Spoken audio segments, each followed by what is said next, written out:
Today we will learn different methods you can use to be a crook. Method 1. The unsophisticated, short-sighted crook confronts a person directly and threatens him, usually while brandishing a weapon, and demands whatever money or other valuables the person has on him. While this method is fairly popular and sometimes effective, it has some drawbacks. For example, confronting someone in person poses a significant risk to you, the crook. Even if you only pick on smaller, weaker individuals, you never know when they might be armed. Furthermore, using this direct method involves a high likelihood that sooner or later you will be recognized, tracked down, and punished, whether by the victim, a bystander, or the police. And after you've done the crime, you get what you get, whatever your victim happened to have on him, and that's it. A one-time deal, usually with an unknown prize, maybe even nothing. Method 2. A slightly better way to be a crook is to break into houses when no one is around and see what you can steal. While there is some chance that you'll be noticed and confronted, the risk is a lot lower, and the average house is likely to contain a lot more valuables than the average person carries around with him. Nonetheless, there are still risks involved, and a high chance that you'll leave behind evidence, footprints, fingerprints, etc., that could later get you into trouble. Method 3. The more sophisticated crook avoids the risk of violent confrontation entirely by using fraud and deception rather than direct threats and violence. For example, you might call up little old ladies and trick them into giving you their credit card numbers, or set up some mail order scam that collects money and then magically disappears. The personal risk to you, especially the risk of being physically attacked by your intended victim, decreases dramatically. However, you might still get caught, and each time is still a one-shot deal. You get what you get and run the risk of getting in trouble, one crime at a time. Method 4. The next step up is to create ongoing frauds, methods that don't just rob people once, but that create recurring theft. For example, if you trick little old ladies into giving you their credit card numbers, instead of just having a quick shopping spree, you could set up a bunch of smaller, repeating thefts. A little old lady who gets charged $9.95 a month, which shows up on her credit card statement as helping poor orphans, is unlikely to question it. Get 100 little old ladies to do it, and you have an ongoing cash stream, without having to commit a new crime and incur new risks every time. Of course, there is still some risk of getting caught and punished. Method 5. A far better method of theft than any discussed so far is counterfeiting. While this requires serious technical and logistical resources, it has huge advantages. First of all, there is no direct victim who will even notice having been robbed. By printing fake money, you are actually robbing everyone who uses the currency. However, not only will they not notice the difference, but most people don't even comprehend why counterfeiting is bad or how it hurts anyone. The risk of your actual victims retaliating against you is therefore almost zero. The risk of them even knowing they were robbed is also almost zero, and wouldn't be much higher even if they knew you were printing your own cash, simply because most people have no idea what money is or how currency works. Once you're set up, you can create an ongoing source of wealth for yourself with very little physical risk. Of course, if the authorities find out, then you're in trouble.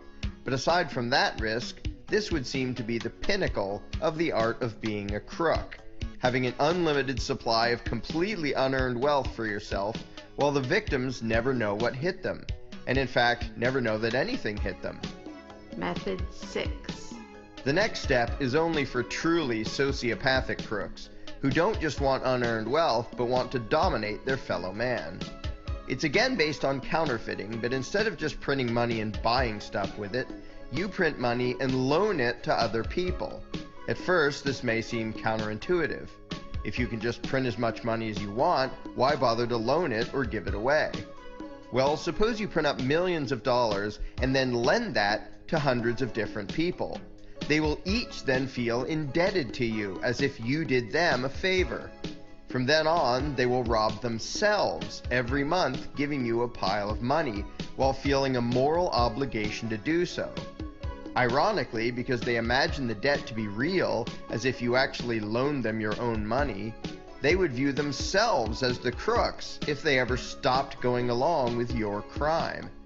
In fact, you should sometimes intentionally lend your counterfeit money out to the point where you know that people can't possibly pay it back. Why? Because when they default on the phony loans of your phony money, you can openly steal their houses, cars, and other property by way of foreclosure, and they will feel bad about it, as if they were the bad guys for not being able to keep up with the payments. While you openly steal everything they have, they will apologize for not giving you more while feeling shame and humiliation. What could be better? And the more you steal via this method, the more you can expand the fraud. There is really no limit. Eventually, if all goes well, you can have almost everyone in the world feeling indebted to you. And when they default, you will quite literally own the world. And most of your billions of victims will have no idea what happened. They will all be reduced to impoverished slaves for you to do with as you please, you sadistic, megalomaniacal, sociopathic bastard.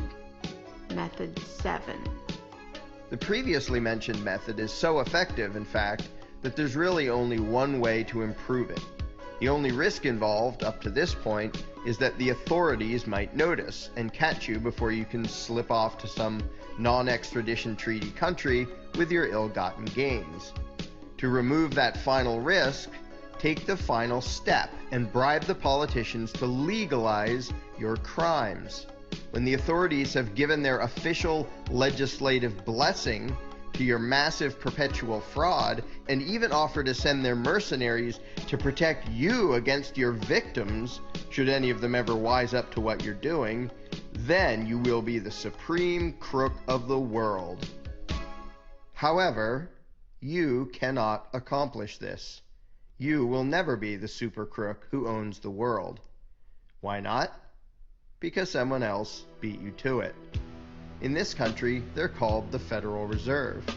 They own Congress, which legalized their fraud in 1913. Since then, through their politically sanctioned fractional reserve banking scam, a fancy term for legalized counterfeiting, they have stolen more trillions of dollars in assets than you can possibly imagine. The crime is so perfect that they even do it right out in the open, admitting all of the details of the scheme. And still, only a tiny fraction of their victims have any idea what happened, or even have any idea that anything nasty has happened at all.